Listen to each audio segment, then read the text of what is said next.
Welcome, welcome, welcome. How's everybody doing? Hope you are doing well. My name is Andrew Kuhn with Focus Compounding, on air live with Geoff Gannon. Jeff, how's it going today? It's going very well, Andrew. How's it going with you? It's going great. We hope it's going great with everybody else as well. If this is the first time you're tuning in with us, thank you so much for joining us. Be sure to follow me on Twitter or X at Focus Compound to get access to everything that we push out into the investing universe. If you want to learn about our money management services, you can reach out to me at andrewfocuscompounding.com. And make sure you hit the subscribe button wherever you are listening or watching us here today, so you will be notified every time we upload a new podcast. So in today's podcast, Mr. Jeff, we're going to be talking about some news that came out late last night or yesterday that Ajit Jain, if I can move over my Mhm. screen here, Ajit Jain had sold something like 40% of his Berkshire Hathaway holdings and worth 55%. 139. Is that what it Yeah. is? It says 55%? Okay. 55%. Yeah. Mhm. Okay, 55% of his Berkshire Hathaway holdings, $139 million. A lot of people were surprised to see this. People were saying, like on Twitter, that perhaps this was a charity driven thing. Other people are saying, well, if this was charity, why wouldn't he just give them the shares? So I want to get your take on why do you think Mr. Ajit Jain sold a huge chunk of his stock? That's probably pretty surprising, right? I mean, he is older, 73 years old. I think the actual Mhm. Form 4 said it was what did it say? Something Okay. with estate planning, right? But yeah, want to get your take on that. So I didn't read the filing, and although I can see it here, I don't think I can read it fast enough to understand what it's saying. I'm sure other people looked at it to understand that. It could be age related. It could be tax related. Mhm. If you thought the taxes would be different in the future than they are now, it could be um, price, but I don't think that's a major factor probably. And then it could be, if things are changing at Berkshire and stuff. Changing how? Well, if he's not going to be there very long. Uh-huh.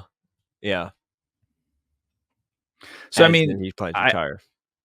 well, so Berkshire owns some stock in Chubb, right? And I have no reason to believe that Berkshire plans to acquire all of Chubb, but I think Berkshire would probably be very interested in acquiring all of Chubb, right? And that might be like 150, 160 billion dollar deal or something. If that was possibly to happen, it's likely that they would have someone else to take over Ajit's job if they did that. But I don't know. If there's one deal that Buffett might do before he leaves, it would probably be a giant insurance deal like that, and I can't think of anything other than Chubb. Mhm. Has Buffett ever hinted towards Chubb or saying anything about it being a good business? Why do you think Chubb? Is it just the scale of it, the size of it, of what they could do? It's very similar to certain parts of Berkshire that are much smaller, and I think they'd be interested in owning. Just looking at the two companies, and they did buy some, and I'm not sure, but think that it's very possible that was a Buffett purchase and not a Todd purchase. Mhm. Mhm. But it could have been a Todd purchase. I don't know. They asked for Yeah, special treatment on it and everything, and there's also a connection with the family and everything. Buffett knows people involved with Chubb, but through other people that he's known for a long time and stuff. So it would be the most natural one of all the giant things that you could acquire. That would be the most natural. I have no reason to believe that they will do that. But if they're ever going to do a transformative type of thing, I have thought about that as possibly how they would replace Ajit. But they could just have someone internally that will replace him, or it won't be replaced in exactly the same way in the future. Mhm. You make a good point when you say perhaps it's because he thinks tax rates are going higher in the future and it just with age and stuff like that. I actually did have it down on my notes to see if you watched the debate. I'm sure you did not. Oh, did not. No, Did no, you get any no, of the clips or see anything about nope. it? Mm-mm. Okay, smart man. But want to just get your thoughts on how much you think about policy and how much it could change. For example, it's like so going back to when Trump was first elected, you wrote a blog post about how his tax cuts were not priced in to the market. And that was a pretty obvious sign. And then ultimately, the market ripped. When you have two parties in this situation where it's like their thoughts on tax rates are very different, I'm just curious if you think about that sort of stuff when thinking about like crafting a portfolio or anything like that. It's too hard to predict. I mean, in the United States, you need to get it through pretty much. You need to have it get through the House and the Senate and the president approving it. While it's theoretically possible the Democrats could win the Senate for like 1-2 year period or something and also control other things, and then they could get something through, in the long run, it would be hard for the Democrats to have a workable majority in the Senate ever. And then it's not that hard for them to win a presidency or to win in the House. So it's very hard for either party to have large workable majorities across all three um, parts of the government that they need. And then on some things, you have the Supreme Court being relevant. It wouldn't be on those tax things, but that obviously has a large conservative majority. That's not going to change anytime soon. Hmm. So am I hearing it's just too hard to predict? And I guess the whole Trump thing was Trump was already in office and you didn't think that it was being priced into the market, right? Oh yeah, and also I think corporate tax cut from whatever 35 to 21 or something like that is not a hard sell. There's certain things that I think are very, very hard policy things to change, and then there's others that aren't that difficult. If someone wanted to come in with a whole different attitude about defense spending or something, it'd be highly significant to defense stocks because you could get a majority on that kind of thing. But if you came in saying I have this attitude about abortion one way or the other, guns, no, it doesn't matter. I mean, you could be the president, but there's strong opinions in both houses, there's strong opinions in courts, there's all sorts of things. So it's not going to get you anywhere based on, highly controversial issues like that. But on some other ones, yeah, like if someone came in and said, I'm going to land on Mars, yeah, I mean, it's not like there's huge opposition to doing that, so that should cause space stocks to go crazy or something if there was, like, that kind of support. The president does get to determine the topics that are discussed and sort of the focus of the country on things. They have a big, um, they call it the bully pulpit, but they have a big megaphone to talk about those things and to take up a lot of oxygen in the room because it's the one position, whether it's the most important or not, it is the one position which there's only one of you, right? Hmm. There's Hmm. there's everyone else, there's a large number of people in the body, even the Supreme Court, even the Fed, and so it's one of the few things where you have one person who controls all the discussion. Even though they may not have that much actual real power, they control the conversation. Hmm. Hmm. So let's talk about interest rates. A lot of interesting things going on. I want to get your thoughts. The yield curve finally is no longer inverted. That has to be one of the longest in history. If you're looking at the screen right now, it looks like For 10 210, to for 2 210, is it's yeah. basically flat, right? Mhm, Um, Want to get your thoughts though on interest rates, where you think they're headed in the future. The Fed is going to supposedly cut interest rates next week. If you're watching here on the screen, September 18th, mhm, it's currently pricing in a 57% chance of just a 25 basis point cut, but a 43% chance of a 50 basis point cut. mhm, The 10-year, which I could pull up somewhere right here. 10 years at 3.65%, 30-year is just under 4% at 3.987, and then the 2 years at 3.59%. So rates have been coming down. Fear of recession is seems to be talked about every single day. So I want to get your thoughts on interest rates and how you're sort of thinking through all of this. sure. So, first of all, yeah, the 210 is not inverted or was for part of the day not inverted, so that would normally be the sign if you're using that triggers that's a trigger for, like, recession and stuff. That basically that's a good estimate of when a start date for a recession might be. It's not perfect, but that's a pretty good estimate. And then it'd be over pretty fast in modern era. Mm, Hmm. 6 months, 11 months, something like that. Not long like it used to be. The actual statistically better one is 3 months in 10 years. There's no reason to use 2. But the reason why people would do that is because we kinda can know faster because it's already pricing in, things like we just talked about with the Fed. Otherwise, it's a slower signal if you use 3-month. I remember Jay Um Powell had talked about that one time that they look more at the 3-month one. Oh, Yeah. and I agree because I studied, when I went to school, to college and everything, my plan was to do, financial history of, pre-capitalist studied societies like ancient, Greece and Rome and things like that. And, Really? mhm, I think and that's one thing I actually have never asked you before mhm, about what you good, were going good. to study at school. Yeah, because a lot of the things in those history things are interesting from an economic perspective, but they're mostly people who aren't trained in economics, and then economists have very poor understanding of like they know almost nothing about things before the 1700s, maybe 1600 they might know a little bit about. They really occasionally you get an economist who will mention the Black Death.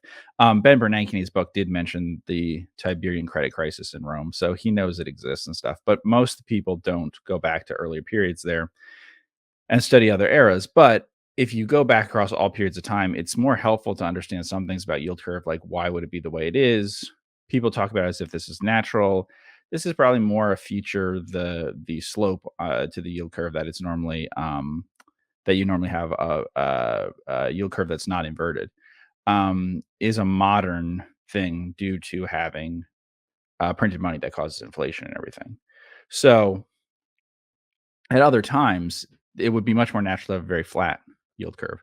But the thing I'm pointing out that's important is that although lots of people use long-term bonds to judge where stocks should be and everything, the Mhm. much better number to look at across all of history has always been very short-term money. And it's much more predictive of what's happening. So it isn't so accurate to say people are discounting stocks by the fact that there's this rate 10 years, 30 years, whatever, that's at a certain level, but rather just the amount of oxygen that there is in the very shortest term. How Mhm. easy is it to get your hands on money this week and everything? What's the very shortest call money type thing? If that gets tight, then valuations collapse. So if people are no longer willing to roll over a loan or something, that's when you have dramatic drops in things. The other side of it is much weaker. Even when I did things with P ratios and stuff, I'm not sure I buy into it. Economic theory says it makes sense, but I'm not sure. I think it makes much more sense to say that short-term borrowing rates. So when we're talking about this 3 months and less, which is kind of like cash equivalents, that makes much more sense to look at that. And the way they do that now is the financial conditions index, right? And so a financial conditions index, I think, is an accurate way of trying to do that. But basically, valuations collapse when credit is too tight, and then valuations expand a lot when credit is too loose. And that's kind of the thing you see throughout history. The yield curve and all that, I think, is something that we shouldn't assume. I mean, you have about 90 years post-war, 80 years of data on that, and then you really only have about 50 or so that's truly pure in terms of being after the U.S. No longer had any standard really. And so that's probably all the data we have for this kind of thing. Because the possibility of very, very high inflation is a lot higher in this modern era than it was in previous eras. So it's a lot more dangerous to lend long term, and there's a lot more reluctance to do that. And so the curve takes on a different sort of there's different reasons why you would have preference for short term versus long term, I think, than in societies that thought that there wouldn't be inflation normally. So I just think that the steepness thing is something that is more predictive when we talk about recessions and everything. We're really only talking about the post-war period. So that's not a huge data. It's not a huge pool of data to be drawing from, especially when recessions are now so rare. So it's a really small number of occurrences. So Why are they so rare? Is that because of government intervention? yeah, so generally economic growth is slower in real terms per person than it used to be before the war. Um, and but still very, very fast compared to all periods of human history before the Industrial Revolution, which is when almost all the growth is. Um, and then you have longer periods of boom, shorter periods of bust, and very shallow. And there's a few different possibilities for why that is. Could be involving government intervention, financialization of things. That's probably big factors. But the most theoretical sort of thing is simply look, it should be based on the form that capital takes and how long lived that form is. And so if you have an economy that's, let's say you have an economy that's driven mostly by textiles or something, let's say the UK hundreds of years ago, right? Versus one that's driven a lot by housing, like the US 15 years ago. Well, the cycle is going to be much harder to come out of that and to recover. It's going to be a much shallower recession, and it's going to be much slower recovery if the capital that we're talking about in your economy is all a bunch of people invested in houses as opposed to everyone invested in textiles, which they can quickly liquidate working capital, right? But that's going Mhm. to cause a brutal short recession if you have very short-term stuff. And so it's just a question of across the whole economy. Like in the fashion industry, they have brutal short-term recessions and it's over. Semiconductors, recession could be 6 months, but they'll be down 50%, Yeah. you know. But then shipbuilding, recession could be years and years. Mhm. And it could take a long time to recover. So it's just a question of like what your economy really looks like. And that is the thing about how if the Fed is as effective as before in controlling inflation. And I think they know that they can't be. So like the Volcker, they can't if they raise rates as much as Volcker did, they wouldn't be as effective in lowering inflation because the economy no longer depends as much on the sorts of things that would have a big factor on. They can't control services stuff the same way they can control durable goods and things. They can stop you from buying a washing machine easier than stop you going to Starbucks or something, you know. Mhm. Mhm. What do you, I mean, do you think we are headed towards a recession? I mean, it's such a bizarre market, right? So, I don't know if you caught Ally Financial. Um, the stock was down like 20% after they reported earnings and after they had their conference call.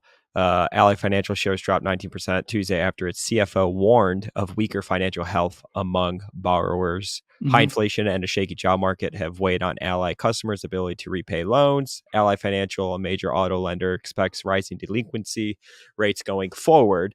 And it's like you look at the price of a lot of different commodities as well, Yep. like coal, steel. I mean, oil was Oil. getting hit Yeah. as well. Um, I don't know, but then you go to like it's a weird market though because then I see a headline come out of cruise lines and like airlines, and it's like they're busier than ever, you know. So it's Mhm. is it just the lower half that's really, you know, dying and hurting right now? I mean, and you've heard those buzzwords like, oh, it's the lower half that's rotting and it's working its way up. Real estate has stopped, interest rates are going down. So I don't know, it's such a bifurcated market, right? To use that term that everybody uses to talk about, but it's there's so many conflicting signals. I mean, it's like the most fascinating period ever, in my opinion. I mean, personally, I think all the traditional signals point to recession and pretty much like now. Yeah. But if you want to ignore those and say that How there do you are explain other the things. cruise lines like being busier than ever? How do you explain? I mean, you go to the airport and it's like every seat is full. Yeah, and that I mean, I did just fly on a flight that was half full, but so that was nice where they said this is gonna be a light flight. And Uh-huh. boy, was it cheap. Um, but that was during in the middle of the week. It's very expensive on weekends. Um, I I think the market though already anticipates many of the things that we're talking about in terms of Yeah. what matters. Like if you look at Hingham and Carmart, which are both sensitive to interest rates, they both are they both have to pay market type prices for their liabilities basically to fund themselves. So different kinds. Carmart's more expensive that way because Hingham is a bank using deposits, and Carmart is borrowing, you know, a third or whatever their balance sheet to be able to make these high interest rate loans. But you'll see that the market sees this and says, okay, something that benefits from lower rates like Hingham and is not very sensitive to recession conditions because it's say apartment buildings and things like that can be up a lot. And then something like Carmart, which also benefits from lower rates, can be down because of the recession issue. So this is a very pure comparison of two things. They would both benefit from lower rates. And like if you had something like Frost, which is a neutral example, it probably falls right in the middle. And because Frost is CNI lending, so it's somewhat exposed to that. And then it isn't better off if it goes down. Right down the Being, middle. yeah, For yeah. people listening, Hingham's up 24% year to date. Carmart's down 21% year to date. And Frost is up 3% uh, year to date. Yeah, so I think the market knows that interest rates are coming down, but it doesn't know if there's going to be a really bad recession, a somewhat bad recession, no recession, whatever. Rates are coming down, but they're worried about some things. And Mhm. so Frost, they're saying, okay, this might be fine. That's a business type thing where there would be higher losses there than normal. Hingham, there was a lot of apartment buildings built and stuff, so it's not great for the owners of these things since COVID, probably. But for the banks doing this kind of lending, you know, it's a very safe category. We just broke down like three. The least economically sensitive is up the most. The in between economically sensitive is in the middle, and the very economically sensitive is down a lot. And when we talked about it at the beginning of the year or whatever, I said if you want to bet on a soft landing, Car-Mart's a stock that will do the best. Well, so clearly, I don't think the market is betting on a soft landing when you look at that. It's saying rates will come down, but it's because they needed to come down faster. There won't be really they're not as sure of that soft landing thing. Mhm. So, and that's usually why rates go down is because something happens. Yeah. Mhm. Yeah, they're cutting interest rates, everyone's excited about that, but the bad part is because there's a recession coming or we're already in one, right? hmm And then the big thing on the inflation stuff is really tricky because that's the sign that I think is the strongest that you have, the Jamie Dimon stagflation type fears is that the sticky portion is now like up 4% year over year. And the not sticky is down like 2% or something. So what that's telling you is the not sticky portion is usually the economically sensitive portion. So that Mhm. tells you that you are in a period of probably high average inflation, but at a low point in the cycle. And I think people believe that even if they don't believe in a recession, they believe that this is one of the worst times in the cycle they expect. In other words, they expect things to get better from here. Both people probably do. So either you have some people who are bearish or whatever and saying we're basically in a recession now, we're going to figure that out in a little bit, but then we'll start to recover from that in, like I said, what is that, 6 to 18 months? And then other people saying, well, we'll just recover from here. Growth will start to accelerate again from here once inflation has come down. But no one is saying this is the boom part of the cycle. Mhm. Yeah, and Mhm. that could be a lot of China, probably. I mean, the flexible component of CPI is heavily China based, or I import based and, goods based and all of that as compared to the sticky portion. Mhm. It's been a tough year to be a farmer as well. Price of wheat, corn, everything. Not having a good year. A lot of things are, I mean, I guess financial assets are doing okay. We're up a lot in the stock market, that's for sure. Mhm. Um, but most commodities are falling in real terms lately, I would say. Mhm. Yeah. I mean, I'm not even sure that like for a lot of people, their house is up in real terms in the last, year or two. It may not be down in nominal terms at all, but it's probably pretty flat. Mhm. Mhm. Can you talk about hurdle rates and how you think about them during changes in interest rates?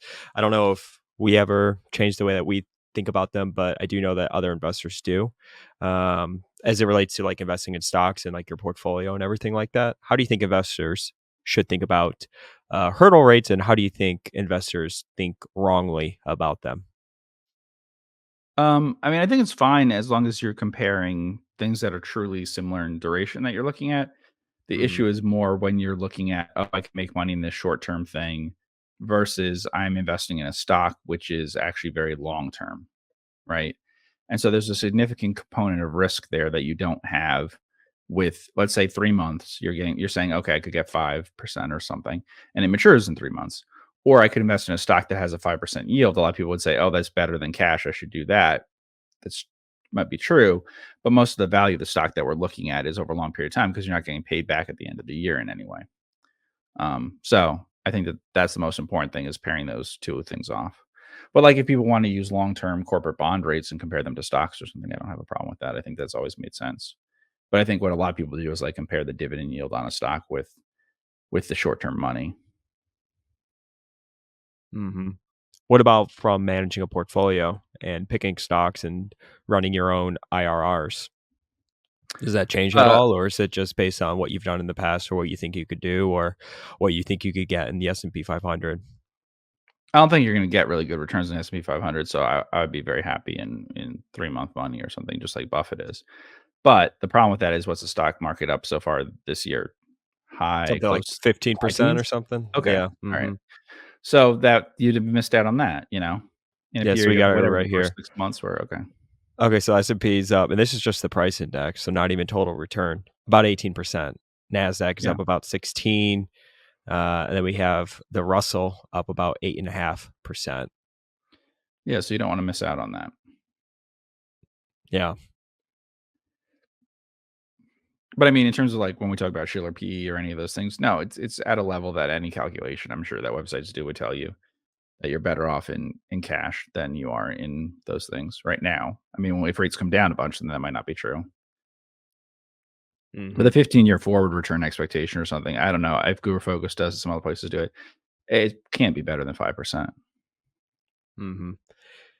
With the yield curve starting to flatten and hopefully steepen Mhm. in the near future, I mean, are there any banks or any interesting situations you think people should look at? Are we kinda gonna go back to it won't be as extreme, clearly, as 2020 when the yield curve was so steep, but do you start to think, "Okay, maybe it's gonna be a good time for banks over the next, 1 to 2 to 3 years," assuming that their lending holds up through a recession? Yeah, not economically sensitive banks, but some banks aren't very economically sensitive, and they would benefit a lot, yep. What are some examples of ones that Private are not? banks, multifamily banks, yeah, yeah. Mhm, I mean, you can figure out what CNI has some of that. There's other things that are specific to I mean, it depends on what kind of bank, but you can go down the list to ones that are higher and higher risk. And then if you really want to get technical about it, you could say, okay, well, what are the ones that are taking commercial type risks and what are the ones that are taking more consumer type risks and which am I more worried about? Consumer mhm, numbers are bad already. So they would suggest that those numbers could be really bad in a recession for consumers and lower end and everything. So that is ones like lenders for cars, CarMart. That's why it's down a lot, probably. Anything that does subprime type stuff, all of that. It's possible, but it's also possible that it develops from that and spreads into businesses. mhm, The place where the first cracks show up doesn't necessarily mean that that's just where the most damage will end up being and everything. mhm, And some of these things are well positioned in terms of capital, or just that they already assume very large losses on those things, whereas others don't. People wouldn't have assumed in the housing crisis that AIG and the GSEs were like some of the worst positioned, but it's because they were reserving like nothing. You know what I mean? Like AIG was taking a lot of risk people didn't know about and reserving almost nothing for it. Something like Carmart or whatever is assuming already that their things won't go that well. mhm. So it depends on how far up it goes. It turned out with housing that it went much further up from subprime than people thought. How would you think about judging a bank's lending standards and just their lending in general? Mm, Take Harmon out because we know that they're doing subprime, but let's say a bank that does maybe a bunch of different type of lending. I mean, honestly, it's asset growth since COVID right now because it's so different. So you can look at what the period was before, but if stuff is going to go really wrong, it's that they grew categories since COVID, and those have something strange about them. So there's a lot of different ways it could be, but it could be. I mean, it could be all sorts of different things. But let's say that you grew assets related to like buy now, pay later stuff, right? That's basically the Mhm, same thing since that period. Um, Even other things, converting something to be a, Airbnb thing to being this, being that, like different risks that you've taken since COVID, it would be the area that would be the most concerning. Um, mm, Crypto type stuff that we talked about before, certain venture type things, certain things tied to very specific locations in the country that have had unusual booms or busts since then. So like towns that have grown dramatically in the time since COVID. Um, Things like that, I would say. mhm, If there hasn't been very high asset growth since COVID, it would be hard to imagine how you would not know that the bank is taking high risks and yet it is taking it. You know what I mean? The thing that would surprise you is if it's things that haven't had a long process of being seasoned, of you having experience being able to judge that kind of loan. And so I think that has to be something since COVID, basically. mhm. Isn't it so crazy to think about First Republic Bank? What happened there and how quickly and the speed of that? Hmm. It's insane. I Yeah. mean, how long was that bank around for? Very long time, Yeah. and then boom, gradually and then suddenly, right? I don't even know if that was gradually. It was just suddenly. It's what it seemed like, at least in the stock. Crazy. Yeah. And Buffett's talked about life, snaps you at your weakest link. And so in that Mhm. case, they had something that was not good in terms of asset and liability match. That's rarely the reason why a bank fails, but usually it's a bank that's doing something unusual in whatever way it does fail. So you're taking Mhm. an unusual amount of credit risk, an unusual amount of concentration, something in an unusual amount of mismatching your balance sheet that way, or whatever else. Mhm. Um, I mean, I it, thought their lending standards, my personal experience, so we had a relationship, a business yeah. relationship with them. I don't Hmm. know if I ever told you this. And I was looking for a mortgage, and I thought, okay, well, it's difficult, Oh, like, with fund income and, like, okay. getting a mortgage and stuff like that with Yes, carried it is. interest, like, it's Hmm. not you're not going to a Rocket Mortgage to get that. So I thought, okay, First Republic Bank, we have a relationship with them, this is basically what they do, maybe they'll take me on. So they were willing to take me on. I talked to a loan specialist, and she's like, "Oh, this house is outside of our territory. Because of that, we're gonna need, like, 70% loan to value." And I'm Hmm. just like, okay, no, that's not what I was looking for. But my takeaway was, wow, pretty strict lending standards, right? Especially Hmm. when you, at the time, I would hear like certain VCs with a different bank that people used in California. I remember the other one that failed. Hmm. I guess it fails. I guess it's Silicon Valley Bank, where they were talking about, wow, like they were giving VCs like record low interest rates and like 100-year mortgage, just crazy stuff, right? And so I was like, oh, First Republic, they keep everything pretty tight. They're pretty strict. And I actually did not end up getting a loan through them. It was outside of their territory or whatever. But I was like, wow, that's pretty strict, you know? So I don't know. That's why I was my personal experience, our business relationship with them and everything, it was a shocker, you know? Yeah, but it's like, is that overkill? Is it really desirable to get your losses down from 0.9% to 0.09% or something, in one category? Or is it you're more likely that you're gonna fail from some other reason that you don't understand, is what I mean. Mhm. So there are some banks that have very low losses in some things. That's not you don't have to spend a lot of time worrying about whether that will cause them to fail. I mean, there are banks, let's see, there are only a handful of them. They're small, but I can tell you there are banks that have existed for a little over 15 years and have to say, we use methods to estimate our loan losses that don't involve our historical losses because we have almost no historical losses. So they've been lending for 16 to 18 years, and they don't have sufficient data because they have almost no losses. And why is that? Well, some of it is that they do one kind of loan and it hasn't gone bad. Um, and interest rates help with that. But it also is like, then if it goes bad, do they all go bad together? I mean, that was the issue with the mortgage things as opposed to some of the like with the CNI thing, even in different parts of the cycle. As an example, I think Frost had write-offs or had problems at least with some things that are Carmart type companies that it was lending to, not Carmart, but other companies like that. And it happened at a time where they didn't have losses on other loans because you're lending to a bunch of different industries. And so someone might have loans on something related to travel during COVID, that they had restaurant things, whatever things. Okay. But it doesn't affect everything that they were doing. Whereas First Republic had basically one model of what they were doing and also then how they were funding themselves. Um, Mhm. and expenses and things too.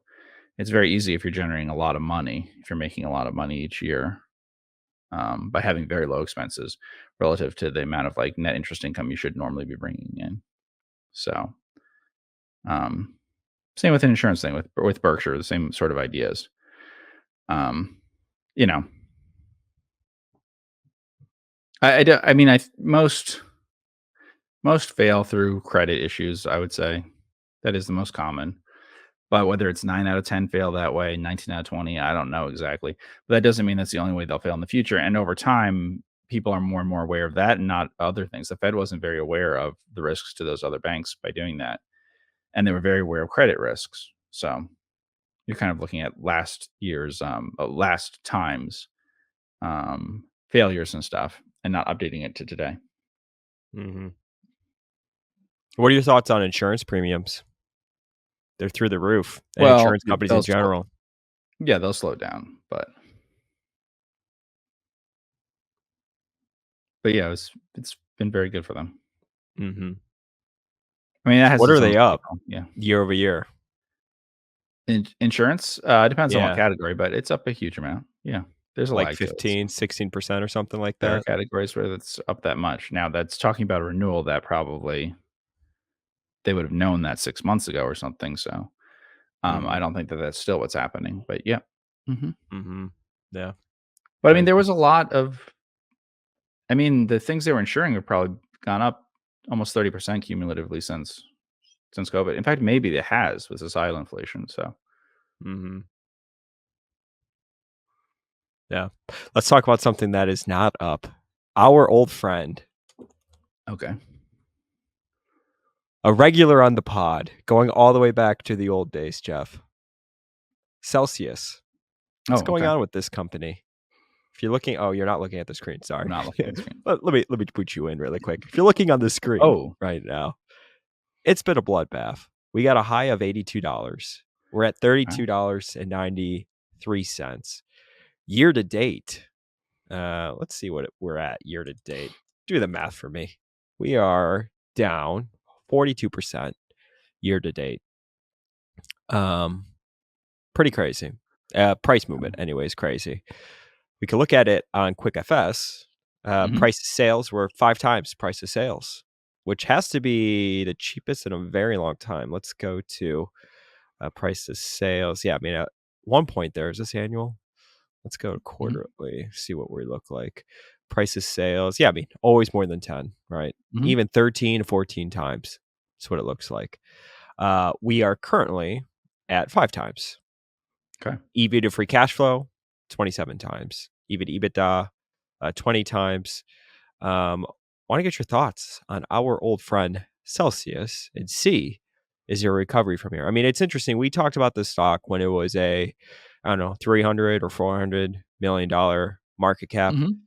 Naturally, I've done the calculation once or twice on what our carried interest would have been if we made that a normal size position and Oh, I see had what you're saying. Yeah, yeah. the Mhm, wherewithal to hold it all the way through, which who knows? I mean, there it would have it's funny, like, when you think about those sort of things, I'm like, well, Jeff always says, you could go your entire life without owning something north of, 10 times sales. It's like, would we mhm. have held it? We liked the product. We talked about the product a lot. I don't know. We wouldn't have even invested, obviously, because we didn't, because there are other things that you didn't like. But um, yeah, want to get your thoughts Well, on I would say Celsius. It's come down a good amount. right. I'd say in a fund we would not have held because what would have happened is it would grow to if you made it something like that a meaningful position would grow to be too much of the fund too fast and you'd end up selling a bunch because you Yeah. don't want most of your fund to be in something that's more than 10 times sales. The question is more like if it was an individual, I have different attitudes on that. I'd be more willing to, if no one knew I owned a stock, I just bought it and hid it away and kept it for years. I'm more open to that. Um, Yeah, well, it's a very high competition space, and so the question Hmm. is what's been happening lately, right? And the stock, although it was once a huge stock and everything, we're talking only a billion what in sales? A billion something, I think, in sales. Yeah. Um, 1.3 billion last year. Hmm. and at like 50% margin, so at retail, we're probably talking about less than $3 billion of units sold. Um, Hmm. so, not huge. It's not like when we compare that to Monster or something. Um, yeah. But you got This to be a Celsius to become a monster one day, Jeff. Mhm. Yeah. I don't know what's happened recently, so I don't know. The only thing that worries me is every time, I go into any place where it's sold, there's a ton of other things that look just like it stacked next to it, that's always been my worry with this. It was something to do with this Celsius CFO, I believe, and Pepsi. I think he said something about, um, mm, yeah, I don't know. He said something basically about Pepsi's not order. They order too many Celsiuses or something like that, and that really Mm, really spooked everybody. Demand has slowed down, is what people's impression was of that. But it also could okay. be maybe they just bought too much in the beginning. I don't know. Mhm. But they're So what going is it? international. Mhm. Let's see. Okay, so all right, let's go to balance sheet then. If we do quarterly by balance sheet, yeah. Okay, quarterly balance sheet. There you go. Okay. So they're afraid that the channel that they're selling into is stuffed with their customers are holding too much, basically. I believe so. Yeah. Okay, yeah. Well, there's no way I can tell you if that's true or not without having sell-through data. I mean, that's the most Mhm. important thing to have whenever you do any of these things. I talked about that once when I wrote up Boston beer and everything and stressed that to people. You need to know what it's selling through at the stores and bars and everything. You know how much how much is being consumed as best you can estimate that all the time. You want to know how much liquid is being consumed each week and compare Mhm. that more so than what they're selling in case, someone does get too excited and it's full of inventory that then takes a long time to deal with. Yeah. So I guess if Yeah. you're looking at this and you were not an investor in the company, what would you be looking at? Is 5 times sales for a business like this still too expensive? Nope, that's fine. Okay, so it's in that, range of where you Mhm. could see yourself buying. So what would you Price be is all looking good. for? Don't have a Price is problem with paying the good. price things. Yeah, no problem So with the let's talk price. about the business then. What would you be thinking Yeah. about? Personally, I don't even Uh, drink Celsius anymore. okay. I Why like not? Alani. I feel like after I drink a Celsius, I'm more tired. And I've Oh, also other people have told me the same thing. I don't know if they changed their formula. Maybe my tolerance to caffeine is a little different, but I like drinking Alani's. That's what I'll drink nowadays. So there you go. Competition. Let's see. And I don't think they are still a private business, but these are the ones I like to drink. okay. Yep. So when you talk about competition, yeah. But people still love Celsius. Mhm. It was the same things that we talked about when we talked about, uh, when you order meals at home. What did we talk about with that specifically? What brands? I forget all the Factor, different ones we talked about. We did talk about Factor, because that was owned by the one that someone asked questions about, I believe. HelloFresh. Yeah. HelloFresh, yep, yep. Mhm. Um, yeah, and I talked a little bit about that with other things. I would feel more comfortable if it was, Celsius cigarettes than Celsius, supposed to be doing something healthy for you. I do worry about that part of it, like I said. Okay, so that's interesting. Well, I So, mean, when we talked about it before, you said you had tried the meals at home thing and switched, yeah, right? And then we just yeah, said you tried Celsius and switched. yeah. I'm not saying that no one switches and now is not drinking Bud after they started that way or something, but I just think it's less likely. I don't think everyone's looking Uh-huh. for the newest best cigarette every week. Yeah, that's probably true. Yeah. Or soda, if you don't say it has Uh-huh. health things, you know what I mean? Or candy bars. If you say it, I'm more skeptical that the top protein bar in the country will be the top protein bar 20 years from now than the top candy bar will be the top candy bar. But, that's just Why a is human that? psychology That's thing. a no, that's a good observation, though. I don't think I've ever heard anyone say that, but I do believe that. Try to articulate that for us. Why is that? Well, look, health things have a It's significance almost to me. like if it's bad, I just give me if I know what I'm getting, like, that's what I'm getting. But if it's good, things their version or their view of good changes so often. But your Yeah, I version think of there's bad changes also with, like, society and stuff, but I don't know. That's interesting. but very slowly. Takes a very long time. It drops like smokers drop off or something, but they might drop off 2% a year for 30 years. It's not like everyone was drinking um, one thing last year and then we all switched to something else. It takes a while. Mhm. Um, yeah, I mean, with health things, there's a significant like snake oil aspect to it, right? There's a lot of how does it feel? How does it make me feel? Does it do good things for society? It's very feelings based that way. I'm not saying that people stop taking Advil or something if they took that at a for a long time whenever they had a headache or something. But that's very different. It's an effective drug that they can feel the effects of immediately that way. This is honestly, they're taking a drug, caffeine, and there's all different ways of mixing it with other things. How do I get that drug? But Mhm. I mean, if you feel a certain way after having something, it's probably because you're taking a drug called caffeine that's in it and not the exact way and packaging and stuff of what it's in and how it's flavored and everything. But it could be. Mhm. Mhm. Why is that though? So, who knows where Celsius will be 10, 20, 30, 40 years from now? But people most likely if I was a betting man, I was gonna stake my life on it. Is a Reese's and a Snickers, are Mhm. those gonna be around, 10, 15, 20 years from now versus Celsius? Yeah, Yeah. it's an interesting bet. I would obviously bet on the candy. But like Reese's, for instance, has a specific flavor of peanut butter that people are eating that does not taste like other peanut butter. I'm not sure it's better or worse.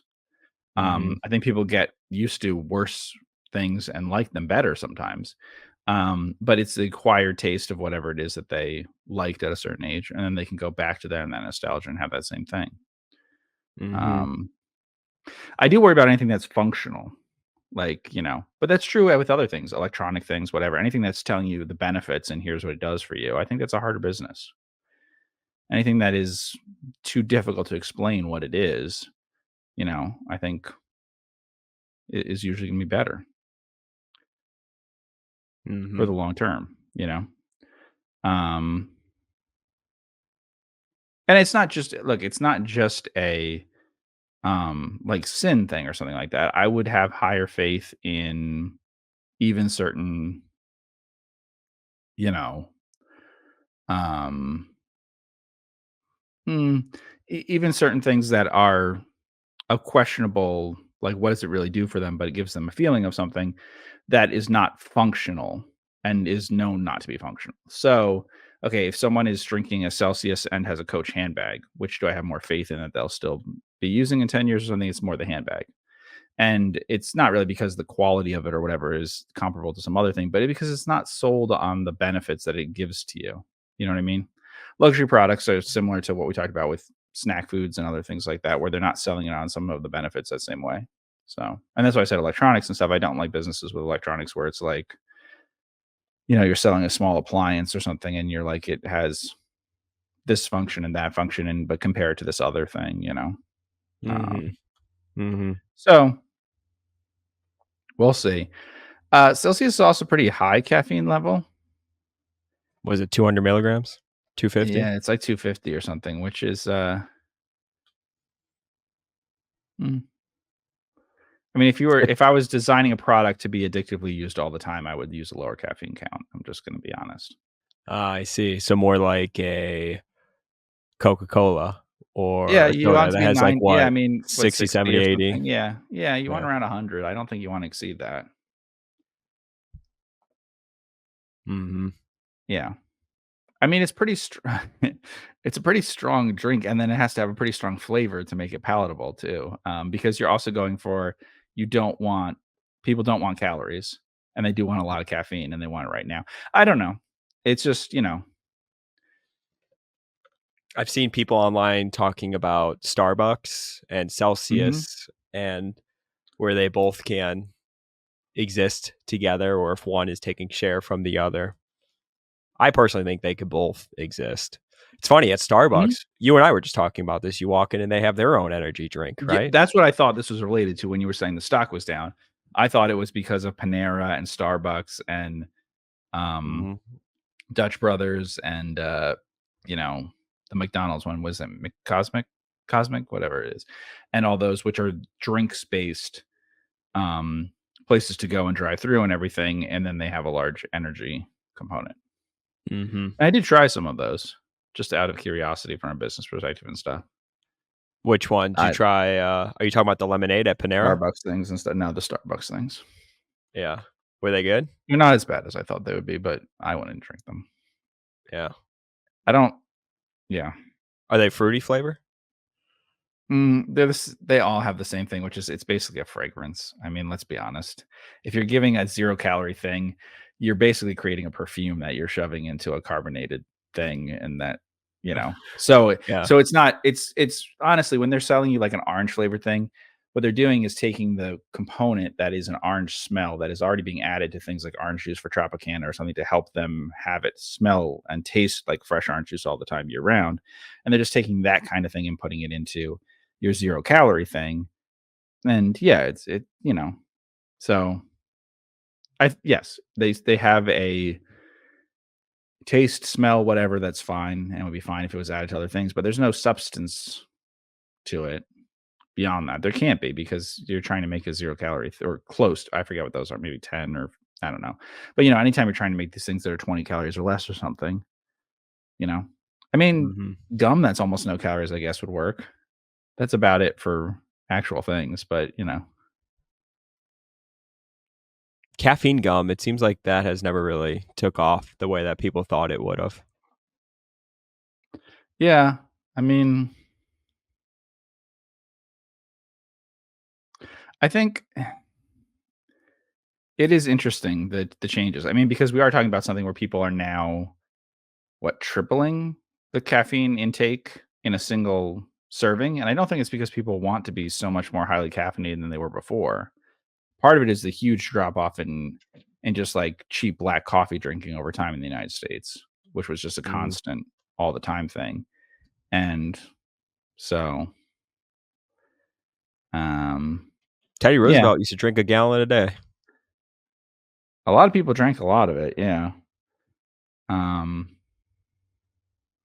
I don't know. I guess people want it faster and everything now. It's hard to say. There's swings and things. Alcohol consumption is the same way where there's swings from higher to lower alcohol by volume and mixing it and making it palatable to people and everything. So, there's some societal swings the same way here, I guess. Um, Mhm. yeah, no, the price is fine and everything. I don't have any problem with that. It's a very competitive space, I feel like, in terms of every fast food place. Seems like they're going to do some sort of energy drink thing. It's a category they want to get into. I don't know. It's hard to tell because when I talked about the inventory thing, I don't know if you remember, but the spiked seltzer type stuff. Mhm. So a couple years ago, I was in a supermarket where it was like it went.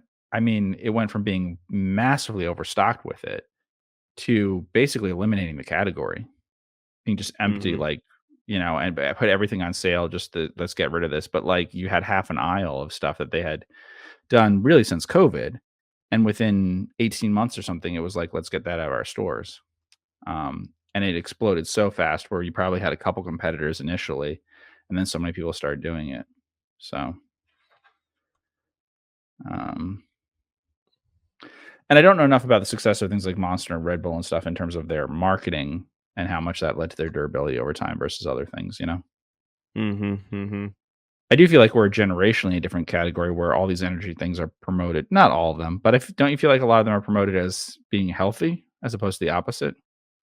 Yeah. Yeah. And I feel like some of the early ones were not. So I'm also skeptical of that on the demographics. So I always felt like if it was people playing video games, I'd be more comfortable with the idea they're going to keep buying it and using it than people, you know, I'm more of a search for wellness all the time. Mhm. Isn't that what happened with Boston Beer Company? The spike seltzer when that stock Yeah. was trading at crazy valuation, Hmm. and then it fell But out of bed a bit, right? they've had that in their history a few times before. It just hasn't always caused the stock to go crazy. Um, and sometimes that category was big enough that it caused them lots of problems. That it grew so much, right? Was that during the time too? I mean, that was during, like, COVID, right? Yeah, where everything was going crazy. Hmm. Look at that. Look at that chart. 2020, $361-ish, up to 1,200 within, like, a year or 2. Yeah. That's crazy. So long-term revenue, they might grow volume, 5, 6% a year and then grow price 3 or 4% a year or something in their history. And then with what you're talking about, if we do 2018, 2019, 2020, 2021, they grew 15%, 25, 39, 19. That's, really wildly high growth for a consumer products company like that. In a Mhm. category Mhm. the beer part of the category wasn't growing at all. Down to 1.6 times price of sales. Let's see what they trade to, and yeah, that's getting that was pretty high. Wow, you're at the Yeah, same is that true that 7. you're at about the same market price that you were your stock basically you've round tripped, I would think. Mhm. Let's see. All of COVID, yeah. You're back to Yeah, have 2019 levels. they do you know if they bought back stock? Let's see. I guess I coulda gone to income statement and see share count, Yeah, not but since that boom happened. They were buying before the boom, basically. yeah. Wow. This actually ties into the topic that I wanna speak about today with you, um, and it's this idea of, like, an individual stock idea versus a theme, Okay. and what you think is more powerful, and just your thoughts on that in general. Going back to 2020, I would have said, like, a theme could have been owning financial stocks, right? Bank stocks, Mhm. 2021 with the yield curve.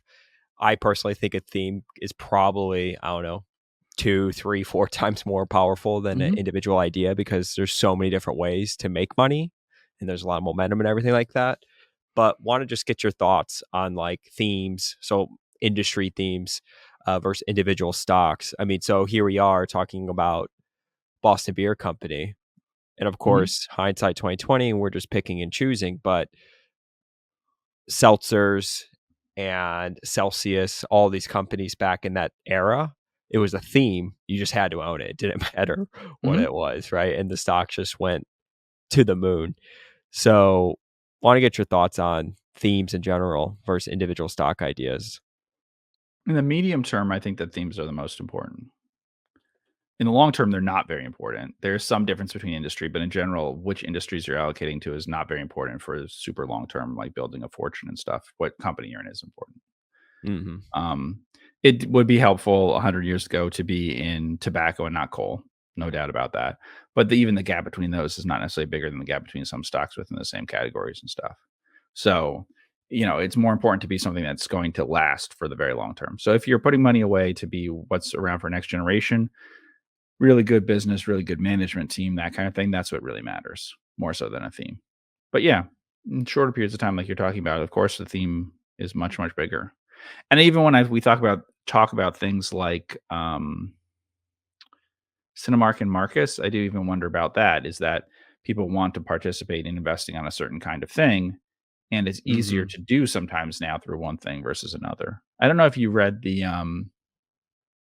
what was it? The was it AQR? The whether the market's gotten less efficient over time. Is that a recent piece? Yeah, let me see. Less efficient market hypothesis, September 3rd, 2024. No, I have not read that. Okay. Yeah. Yeah. What was Um, the conclusion? What were his thoughts? I will. When we can discuss it some other time. Actually, it would be fine to do as a longer term thing sometime, probably, because it's a question we get all the time. And his career, in some ways, in terms of stuff, matches some of the time that I was investing in the market, and so some of the same ideas are true. I think for both people when Mhm. people ask, like, so he covers some of the topics of like speed, and yeah, there's no doubt things have gone faster, but that's not a very big factor usually in how good returns are. Like he's a some factor driven person, short term quantitative, but is honest about the fact that look, if it prices something in the first day or the first week, that shouldn't matter that much to a strategy that's holding for 9 to 12 months. Otherwise, the strategy should be to hold for a week. You know, Mhm. that wouldn't make sense. So, like, we shouldn't pay too much attention to the fact that these things can happen really fast versus how right they are about it. So, Marcus and Cinemark, I do wonder about something like that. Look, they're different. You could be more exposed to hotels. Look, hotels are sensitive to recession in a way that movies are not. Mhm. Although hotels are somewhat helped by lower interest rates if they go down and stay down for a while, like the value of the hotels and everything, which is not such a factor in the movie side. Um, but it's just like, is it easier for money to flow into Cinemark than it is to Marcus for people to find it and to make that bet? Are they making a top down sort of bet? Yeah. It even So, including IMAX. So just having exposure to the box office and movie theaters, anything, right? Like, let's say it just checks that industry box. It's a mhm. much more liquid stock. So you have Cinemark, liquid, you have IMAX, liquid, and then you have Marcus, not liquid or less liquid. Mhm. And I wonder if you just don't get those flows, right? And it seems like momentum flows move everything nowadays, at least And, in the short term. and all the people who invest have never been to a Marcus theater because it's the Midwest, and Cinemark has cinema right in the name of it. So I don't know, but that's always a question. I mean, I do think you could make your for theming purposes, you could have your stock go up more if you change its name and stuff. Yeah. Uh-huh. It's kind of like the related hedge, right? Yes. No, it's That you did. totally. Yeah. Which works You over wanna time. explain that? Why don't you explain that for people that don't remember that? It was just an idea that I suggested for something which, was not accepted as a good Value enough Investors idea. Club. But there's two stocks. One had a history of being in a different industry and so had a totally different name, and one did not. But what both of them were doing is acquiring things in ethanol, pretty much putting all their money into that. And so one would eventually change its name and say it was an ethanol companies. The other one and their book values were different. One was at like half of book, another was 2, 3, actually, it was probably 3 times book at that time. Yeah, so that is an arbitrage kind of thing of like, okay, well, if movie theater things are so hot or whatever, why don't you change your name to that, you know? Mhm. But Mhm. they're trying to do that with AMC the opposite way. Like, let's adopt things that are not movie theater, a few years ago. Let's adopt things that are not movie theater related and kind of make us sound like we're something else, you know?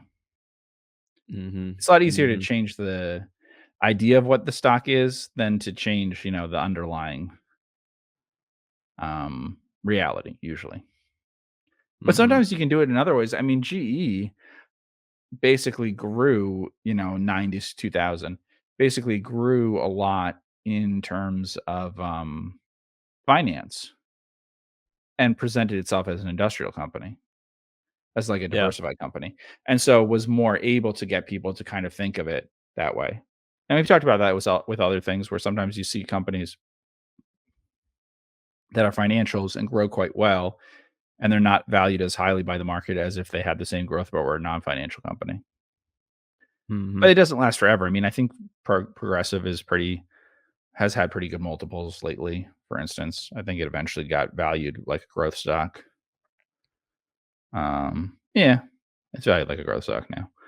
But for years, it grew. It's not, for years it grew like a moderate growth stock, but was priced like a value stock because it was a financial company. Mhm.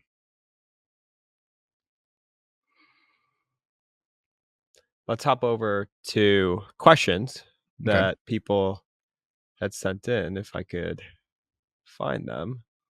Let's see. So for whatever reason, I can't pull them up on my screen, so I will just read them out loud. I don't know why Mm. they're not pulling up, but a couple good questions in here.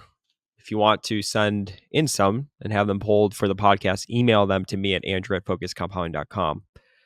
Someone said Geoff had said in the past if he were to recommend someone to start investing to just start going through annual reports, and that he has learned a lot about business reading them.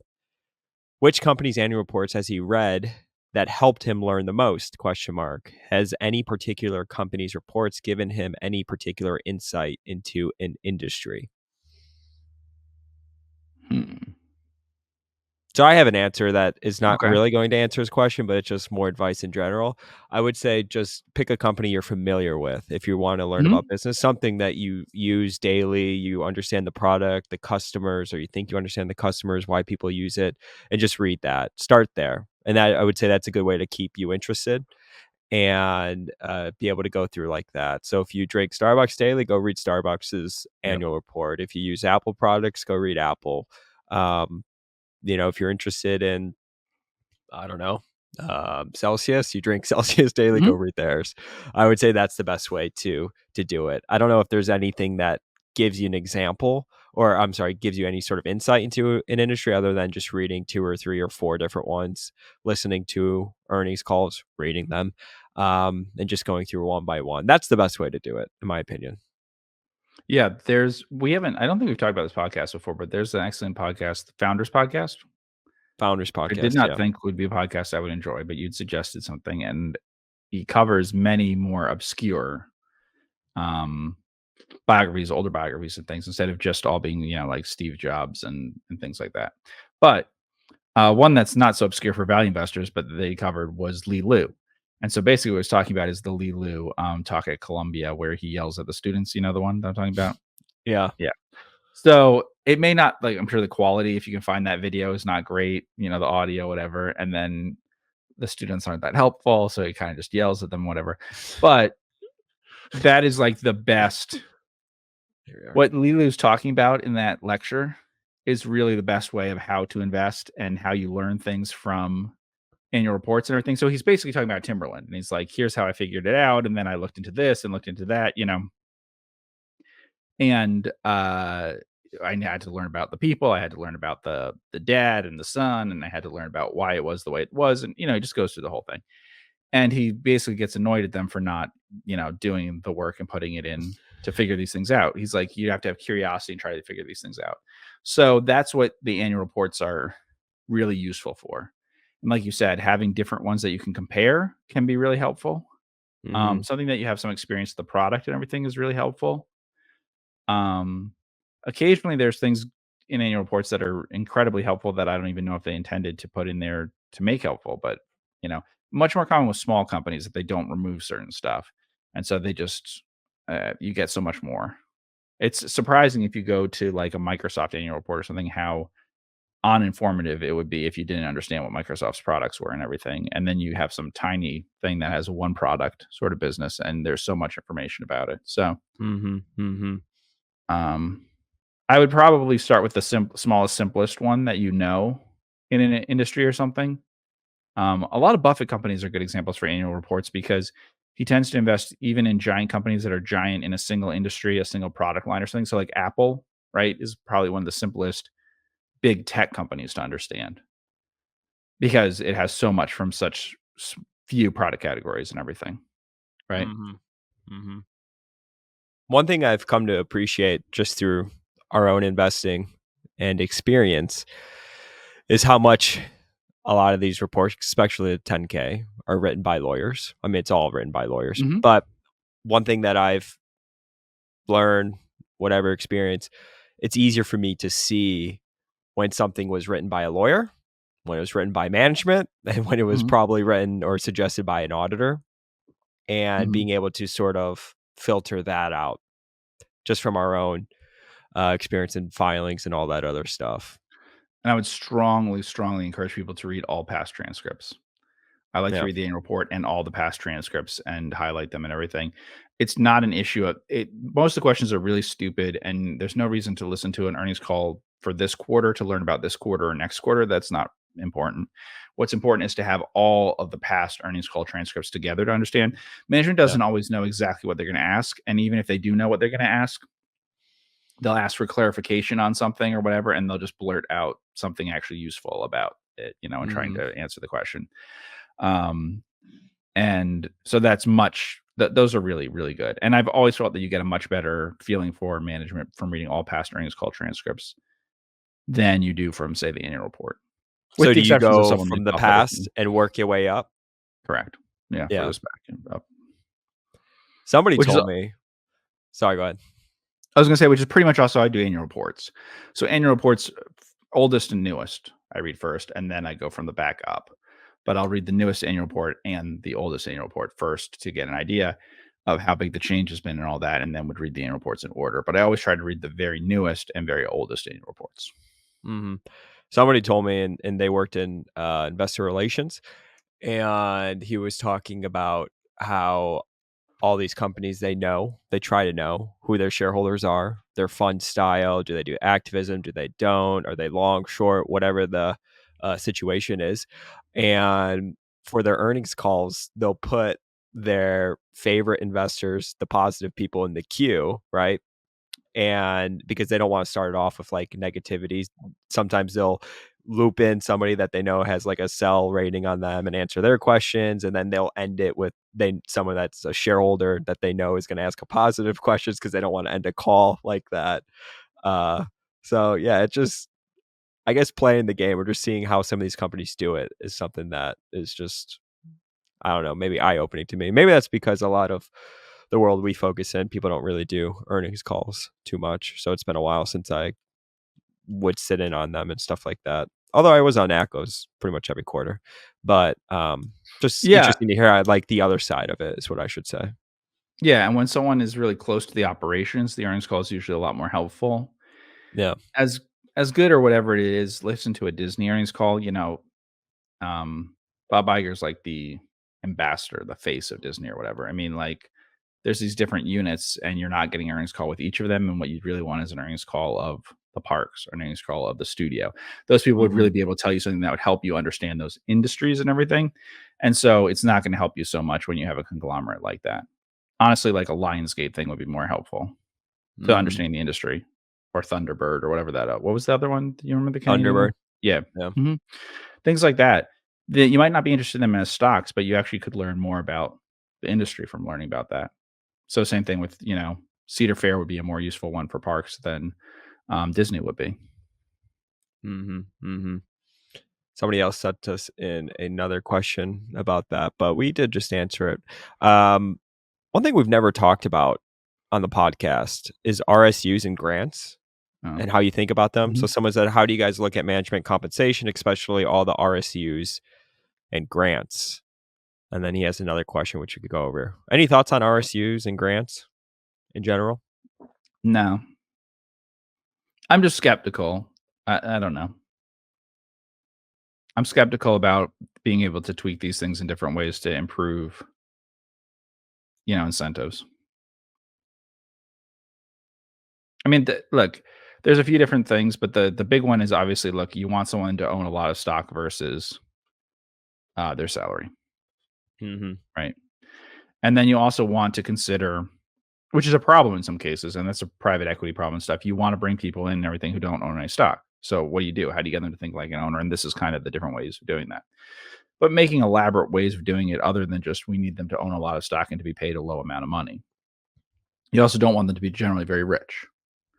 So it's everyone likes when you bring in someone who made a ton of money someplace else, but actually it's better if they have a lot tied up in this particular company and don't have a lot of money outside of it, or they have potential for a big bonus, but they don't have a lot of money outside of it or something.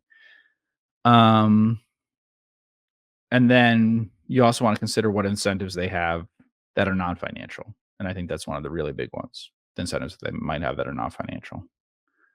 Um, and people tend to underestimate the non-financial ones and overestimate the financial ones. So if their name's on the business or something, they have big incentives, regardless of what they're paid and everything for it.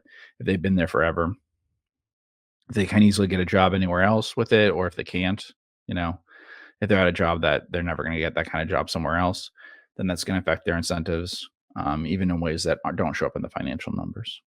Mm-hmm. Mm-hmm. But generally, just say owning a lot of stock versus having a small amount of guaranteed money coming in, and being younger helps. For being honest, you can't incentivize extremely old people.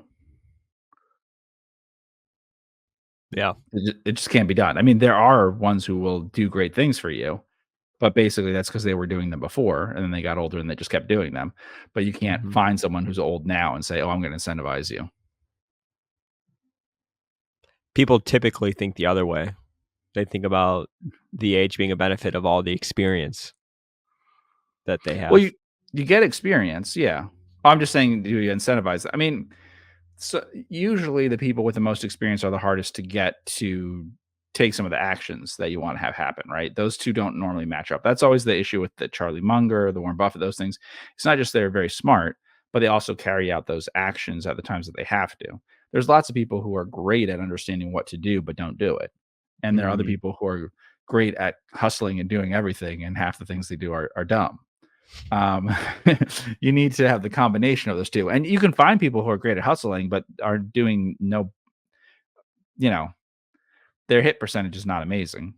Mm-hmm. And you can find people who are amazing analysts who wouldn't necessarily be great investors or great operators or, of a business or something, but might be great if brought in to analyze a particular problem or something. So Mm-hmm. is, um, I mean, the other thing that's tricky with the incentive stuff is it really depends on what position the person's in. So, the reason anything that isn't stock gets tricky for the very top people, really tricky. Anything that isn't a lot of their wealth is permanently kind of tied up in something. It's very hard to try to duplicate that. For people at other levels in the organization, there are ways to do it, and it's possible, right? So at Berkshire, it's possible for someone who's running See's Candy to be incentivized in more elaborate ways that looks more like what a compensation consultant would say or something. For people at the very top, it's really, really hard. Mm-hmm. Because ultimately it's building the business in a way that is the best for realizing value at some future point. And that future point could be 6 months from now or it could be 60 years from now, but it's kind of like a present value thing. And so I think that, it's tricky.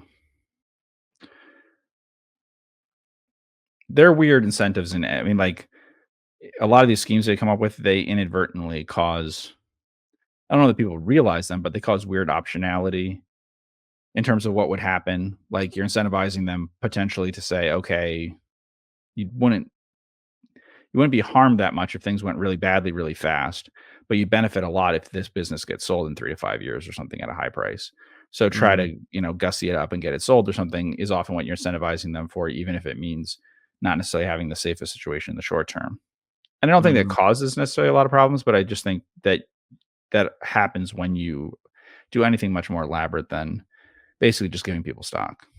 Well, cool. Well, I want to thank everybody so much for tuning in with the both of us on the Focus Compounding Podcast. If this is the first time you're joining us, be sure to hit that subscribe button wherever you are listening or watching us here today. And of course, if you want to learn about our money management services, you could reach out to me at andrew@focusedcompounding.com. I'll thank everybody so much for all the support, and we will see you in the next podcast. Take care.